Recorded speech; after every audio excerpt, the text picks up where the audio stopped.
ಎತ್ತಿದ ನೇಸರ ಬೆಳೆಯತ್ತರ ಗುರಿ ಮುಂದಿದೆ. ಸ್ನೇಹಿತರೆ ನಮಸ್ಕಾರ. ನಾನು ನಿಮ್ಮ ರಾಕೇಶ್ ಆರುಂಡಿ. ಮಾಧ್ಯಮಗಳಲ್ಲಿ ಮತ್ತು ಸಾಮಾಜಿಕ ಜಾಲತಾಣಗಳಲ್ಲಿ ಸಿಕ್ಕಾಪಟ್ಟೆ ಚರ್ಚೆಗೆ ಗ್ರಾಸವಾಗ್ತಾ ಇರ್ತಕ್ಕಂಥ ವ್ಯಕ್ತಿ ಶಿವಾನಂದ ನೀಲಣ್ಣವರ್. ನೋಡಿ, ಹೆಚ್ಚಾಗಿ ಅನೇಕರು ಈತನ ಹೆಸರನ್ನು ಕೂಡ ಕೇಳಿಲ್ಲ ಅಂತ ಅಂದ್ಕೊಳ್ತಾ ಇರ್ತೀನಿ. ನಾನು ಫಸ್ಟ್ ಟೈಮ್ ಕೇಳ್ತಾ ಇರೋರಿಗೆ ಈ ವ್ಯಕ್ತಿ ಬರೋಬ್ಬರಿ 4,500 ಕೋಟಿ ಹಣವನ್ನು ವಂಚನೆ ಮಾಡಿದಂಥ ಆರೋಪವನ್ನು ಹೊತ್ಕೊಂಡು ಇವತ್ತು ಎಲ್ಲರ ಉಬ್ಬೇರಿಸುವಂತೆ ಮಾಡಿಬಿಟ್ಟಿದ್ದಾನೆ. ಹಾಗಾದರೆ ಈ ವ್ಯಕ್ತಿ ಯಾರು? ಈತ ಐಸ್ ಕ್ರೀಮ್ ಮಾಡ್ಕೊಂಡಿದ್ದವನು ಇಂತಹ ದೊಡ್ಡ ಸಾಮ್ರಾಜ್ಯವನ್ನು ಕಟ್ಟಲಿಕ್ಕೆ ಸಾಧ್ಯನಾ? ಆ ಮಟ್ಟಿಗೆ ಈತ ಬೆಳೆದ್ಬಿಟ್ಟಿದ್ದಾನ ಅಂತ ತುಂಬ ಚುಟುಕಾಗಿ ಸಂಕ್ಷಿಪ್ತವಾಗಿ ಈ ಸ್ಟೋರಿಯನ್ನು ನೋಡ್ತಾ ಹೋಗೋಣ. ನೋಡಿ, 2016ರಲ್ಲಿ ಶಿವಂ ಅಸೋಸಿಯೇಟ್ ಎಂಬ ಹೆಸರಿನ ಸಂಸ್ಥೆಯನ್ನು ಪ್ರಾರಂಭ ಮಾಡಿ ನಿಯಮ ಬಾಹಿರವಾಗಿ, ಅಂದರೆ ಕಾನೂನು ಬಾಹಿರವಾಗಿ ಯಾವುದೇ ಪರವಾನಗಿಯನ್ನು ಕೂಡ ಪಡೆಯದಂತೆ, ಕಾನೂನನ್ನು ಕೂಡ ಪಾಲನೆ ಮಾಡಿದ ಹಾಗೆ 35,000 ಜನರಿಂದ, ಬರೋಬ್ಬರಿ 35,000 ಜನರಿಂದ ಹಣವನ್ನು ಹೂಡಿಕೆ ಮಾಡಿಕೊಂಡು ಸಾರ್ವಜನಿಕರು ಹೂಡಿಕೆ ಮಾಡಿದಂಥ ಠೇವಣಿ ಹಣಕ್ಕೆ ಹೆಚ್ಚಿನ ಬಡ್ಡಿ ಲಾಭವನ್ನು ಕೊಡ್ತೀನಿ ಅಂತ ಅವ್ರನ್ನ ನಂಬಿಸಿ ಆಮಿಷವನ್ನು ಒಡ್ಡಿ ಸಾವಿರಾರು ಕೋಟಿ ಹಣವನ್ನು ಸಂಗ್ರಹ ಮಾಡಿ ಅದರಲ್ಲಿ ಭಾಗಶಃ ಮೊತ್ತ ಒಂದಿಷ್ಟು ಶೇರ್ ಅಮೌಂಟ್ನ ಸ್ಟಾಕ್ ಮಾರ್ಕೆಟ್ನಲ್ಲಿ ಇನ್ವೆಸ್ಟ್ ಮಾಡಿ ಇನ್ನು ಉಳಿದ ಹೆಚ್ಚಿನ ಹಣವನ್ನು ಸ್ವಂತ ದುರುಪಯೋಗ ಕೆಲಸಗಳಿಗೆ ಬಳಸ್ಕೊಂಡು ಸಾರ್ವಜನಿಕರಿಗೆ ಮೋಸ ಮಾಡಿದ್ದಾನೆ ಅನ್ನೋ ಆರೋಪ. ಈಗ ಅದೇ ಆರೋಪದ ಅಡಿಯಲ್ಲಿ FIRನೂ ಕೂಡ ಹಾಕಿ ಆತನನ್ನು ಅರೆಸ್ಟ್ ಕೂಡ ಮಾಡಲಾಗಿದೆ. ಇದೀಗ ಅವನ ಕಚೇರಿಗಳು, ಅವನ ಆಫೀಸ್ಗಳು ಎಲ್ಲವನ್ನೂ ಕೂಡ, ಜೊತೆಗೆ ಅವನಿಗೆ ಸಂಬಂಧಪಟ್ಟಂಥ ಎಲ್ಲ ವ್ಯಕ್ತಿಗಳನ್ನು ಎಲ್ಲ ಬಹಿರಂಗಪಡಿಸುವಂಥ ಕೆಲಸಗಳನ್ನು ಪೊಲೀಸ್ನವರು ಕೂಡ ಮಾಡ್ತಾಯಿದ್ದಾರೆ. ನೋಡಿ, ಈತನ ಭಾಷಣಗಳನ್ನು ಕೇಳಿಬಿಟ್ರೆ ಓಹೋ ಅದಕ್ಕೆ ಪೊಲೀಸ್ನವರು ಈತನಿಗೆ ಇಂಥ ದೊಡ್ಡ ಕೆಡ್ಡವನ್ನು ತೋಡಿರೋದು ಅಂತ ನೀವೆಲ್ಲರೂ ಕೂಡ ಅಂದುಕೊಳ್ತೀರಿ.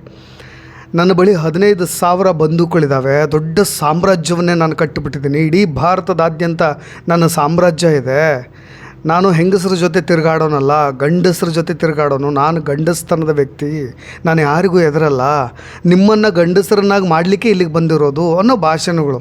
ಅವನು ಯಾವ ವೇದಿಕೆಯನ್ನು ಹತ್ತಿದ್ರೂ ಕೂಡ ಈ ರೀತಿಯಾದಂಥ ಮಾತುಗಳನ್ನು ಬಳಸ್ಕೊಳ್ತಾನೆ, ಶಿವಾಜಿ ಹೆಸರನ್ನು ಬಳಸ್ಕೊಳ್ತಾನೆ. ಅಲ್ಲದೆ 2028ಕ್ಕೆ ಒಂದೇ ಸಲ ನಾನು 224 ಸ್ಥಾನಗಳನ್ನು ಗೆದ್ದು CM ಆಗಿಬಿಡ್ತೀನಿ ಅಂತ ಹೇಳಿ ಅಬ್ಬರದ ಭಾಷಣಗಳನ್ನು ಕೂಡ ಬಿಗಿತಾನೆ. ನೋಡಿ, ಇನ್ನು ಈ ವ್ಯಕ್ತಿಯನ್ನು ಅನೇಕ ಶಾಲಾ ಕಾಲೇಜುಗಳ ವಿದ್ಯಾರ್ಥಿಗಳಿಗೆ ಅವರ ಭವಿಷ್ಯದ ಮೋಟಿವೇಶನ್ ಭಾಷಣಗಳನ್ನು ಮಾಡಲಿಕ್ಕೆ ಈತ ನನಗೆ ಗೆಸ್ಟಾಗಿ ಕರೆಸಿಬಿಟ್ಟಿರೋ ವೀಡಿಯೋಗಳನ್ನು ನಾನು ಕೆಲವೊಂದನ್ನು ನೋಡಿದೆ. ಸ್ವಲ್ಪ ಬೇಸರ ಆಯಿತು. ಇರಲಿ, ಡ್ರೋನ್ ಆರಿಸೋರು ಭಾಳ ಜನ ಇದ್ದಾರೆ ನಮ್ಮ ಕರ್ನಾಟಕದಲ್ಲಿ, ಅದನ್ನು ನಂಬೋರು ಕೂಡ ನಾವಿದ್ದೀವಲ್ವ, ಹಾಗಾಗಿ ನಮ್ಮನ್ನು ಬಳಸ್ಕೊಳ್ತಾರಷ್ಟೆ. ಇನ್ನು ಶಿವಾನಂದ ನೀಲಣ್ಣವರ್ ಹುಬ್ಬಳ್ಳಿ ಬಳಿ ಇರತಕ್ಕಂಥ ಉಣಕಲ್ ಶಿವಾನಂದ ನೀಲಣ್ಣವರ್ ಅವರ ಮೂಲ ಊರು.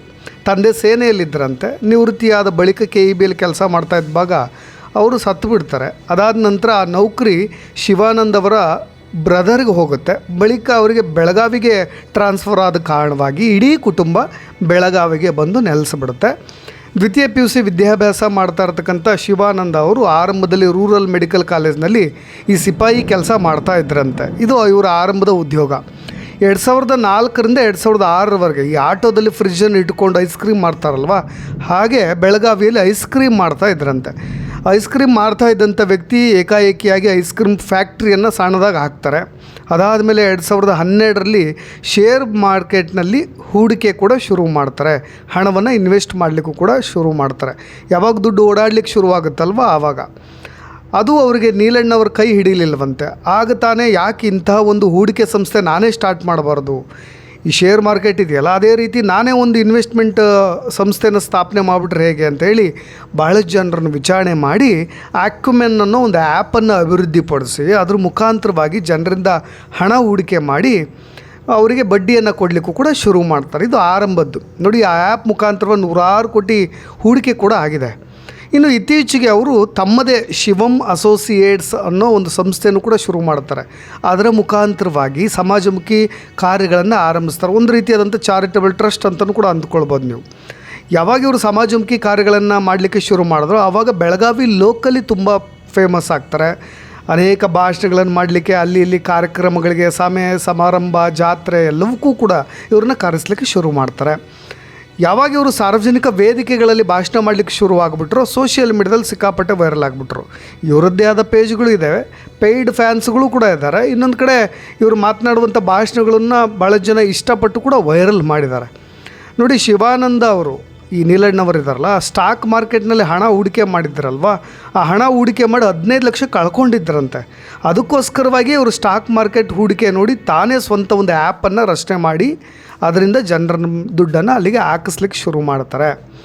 ನೋಡಿ, ಈ ಆ್ಯಪ್ನಿಂದಲೇ ಸಾವಿರಾರು ಕೋಟಿ ಹಣ ಹರಿದು ಬರಲಿಕ್ಕೆ ಶುರುವಾಗುತ್ತೆ. ಅಲ್ಲಿಂದ ಶುರುವಾದಂಥ ಇವರ ಜರ್ನಿ ಈ ಹಂತಕ್ಕೆ ಬಂದು ತಲುಪಿದೆ. ಶಿವಾನಂದ ಅವರು ಹಲವು ಉದ್ಯಮಗಳಲ್ಲೂ ಕೂಡ ಹಣ ತೊಡಗಿಸ್ಕೊಂಡಿದ್ದಾರೆ. ಸಿನಿಮಾ ಕ್ಷೇತ್ರದಲ್ಲೂ ಕೂಡ ಅವರು ಹಣವನ್ನು ತೊಡಗಿಸ್ಕೊಂಡಿದ್ದಾರೆ. ಅಲ್ಲದೆ ಪುಣೆ ಇರ್ಬೋದು, ಮಹಾರಾಷ್ಟ್ರಕ್ಕೂ ಕೂಡ ಅವರು ರೀಚ್ ಆಗಿರೋದು, ಬೆಳಗಾವಿ, ದೊಡ್ಡ ದೊಡ್ಡ ಮನರಂಜನೆ ಕಾರ್ಯಕ್ರಮಗಳನ್ನು ಕೂಡ ಇವರೇ ಆಯೋಜನೆ ಮಾಡಿ ಅಲ್ಲಿ ಇವರ ಅತಿರೇಕದ ಮಾತಿನಿಂದಲೇ ಸೋಷಿಯಲ್ ಮೀಡಿಯಾದಲ್ಲಿ ಇವ್ರು ಸಿಕ್ಕಾಪಟ್ಟೆ ವೈರಲ್ ಆಗಿರೋದು. ನೋಡಿ, SP ಹೇಳೋದೇನು, ಸೂಪರಿಂಟೆಂಡೆಂಟ್ ಆಫ್ ಪೊಲೀಸ್ನವ್ರು ಏನು ಹೇಳ್ತಿದ್ದಾರೆ ಅಂದರೆ, ಹಣವನ್ನು ಅಕ್ರಮ ವರ್ಗಾವಣೆ ಮಾಡಲಾಗಿದೆ, RBI ರೂಲ್ಸ್ ಅಂಡರ್ ಇಲ್ಲ, ಉಲ್ಲಂಘನೆ ಮಾಡಿದ್ದಾರೆ, ಠೇವಣಿದಾರರ ಬಗ್ಗೆ ಪರಿಶೀಲನೆ ನಡೆಸ್ತಾ ಇದ್ದೀವಿ, ಏನಿದು ಎಲ್ಲರೂ ಕೂಡ ಬ್ಲ್ಯಾಕ್ ಮನಿನ ಅಥವಾ ವೈಟ್ ಮನಿನ ಅನ್ನೋದನ್ನ ಪರಿಶೀಲನೆ ಮಾಡ್ತಾ ಇದ್ದೀವಿ, ಹಣ ವರ್ಗಾವಣೆ ಆಗಿರೋದ್ರ ಬಗ್ಗೆ ತನಿಖೆ ನಡೆಸ್ತಾ ಇದ್ದೀವಿ ಅಂತ SP ಹೇಳಿರೋದು. ಆದರೆ ಈ ಬೆಳಗಾವಿ ವಂಚನೆ ಪ್ರಕರಣ ಸಂಬಂಧವಾಗಿ ಶಿವಾನಂದ ಅವರ ಕಚೇರಿಯಲ್ಲಿ ಪೊಲೀಸ್ನವರು ಇಂಚಿಂಚು ಶೋಧ ಮಾಡಿದಾಗ ಅವ್ರಿಗೆ ಶಾಕ್ ಆಯ್ತಂತೆ. ಯಾಕೆಂದರೆ ಒಂದೇ ವಾರದಲ್ಲಿ 50 ಕೋಟಿ ರೂಪಾಯಿ ಹಣ ಹೂಡಿಕೆ ಆಗಬೇಕಾಗಿತ್ತಂತ. ಅದಕ್ಕೆ ಸಂಬಂಧಪಟ್ಟಂಥ ಬಾಂಡ್ ಪೇಪರು, ಚೆಕ್ಕು ಇವೆಲ್ಲವನ್ನು ನೋಡಿ ಪೊಲೀಸ್ನವ್ರಿಗೂ ಕೂಡ ಶಾಕ್ ಆಗಿದೆ. ಸೊ ಟೋಟಲಿ 3700 ಚೆಕ್ಕು ಮತ್ತು ಬಾಂಡ್ ಪೇಪರ್ ಪತ್ತೆಯಾಗಿರೋದು ಅವ್ರ ಕಚೇರಿಯಲ್ಲಿ.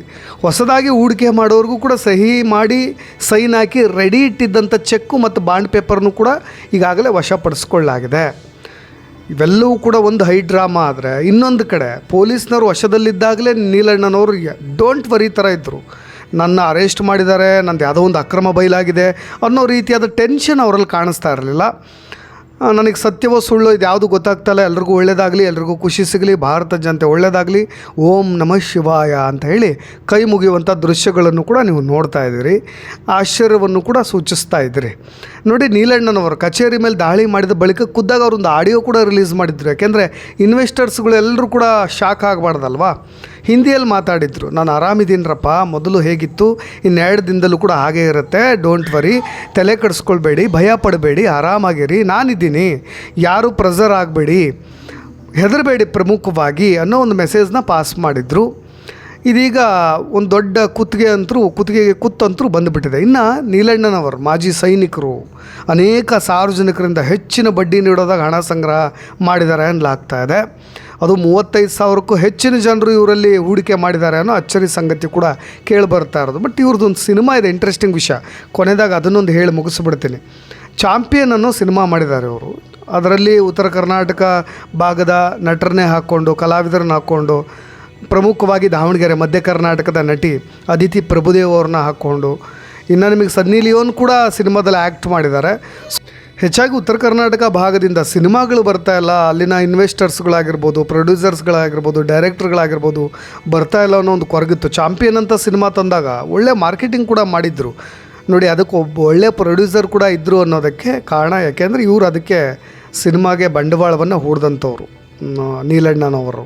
ಸೊ ಹಾಗಾಗಿ ಇದಿಷ್ಟು ಇವರ ವರದಿ ಮತ್ತು ಇವ್ರ ಮೇಲಿನ ಆರೋಪ. ಯಾವುದು ಸತ್ಯ ಯಾವುದು ಸುಳ್ಳು ಗೊತ್ತಾಗ್ತಾಯಿಲ್ಲ. ಯಾಕೆಂದರೆ ಇನ್ವೆಸ್ಟರ್ಸ್ಗಳು ಯಾರು ಕೂಡ ಇಲ್ಲಿವರೆಗೂ ದೂರು ಕೊಟ್ಟಿಲ್ಲ, ಕಂಪ್ಲೇಂಟ್ ಕೊಟ್ಟಿಲ್ಲ. ಹಾಗಾಗಿ ಅವರು ಹೂಡಿಕೆ ಆಗಿರ್ತಕ್ಕಂಥ ಸಾವಿರಾರು ಕೋಟಿ ರೂಪಾಯಿ ಹಣ ದುರುಪಯೋಗ ಆಗಿರೋ ಹಿನ್ನೆಲೆಯಲ್ಲಿ ಅಧಿಕಾರಿಗಳು ದಾಳಿ ನಡೆಸಿ FIR ದಾಖಲು ಮಾಡಿ ಇನ್ವೆಸ್ಟಿಗೇಷನ್ ಸ್ಟಾರ್ಟ್ ಮಾಡಿರೋದು. ಬಟ್ ಮುಂದೆ ಗೊತ್ತಾಗುತ್ತೆ ಏನು ಎತ್ತ ಅನ್ನೋದು. ಏನಾದರೂ ಅಪ್ಡೇಟ್ಸ್ ಇದ್ದರೆ ಮತ್ತೆ ಬರ್ತೀನಿ. ನಾನು ರಾಕೇಶ್ ಆರುಂಡಿ, ಧನ್ಯವಾದ.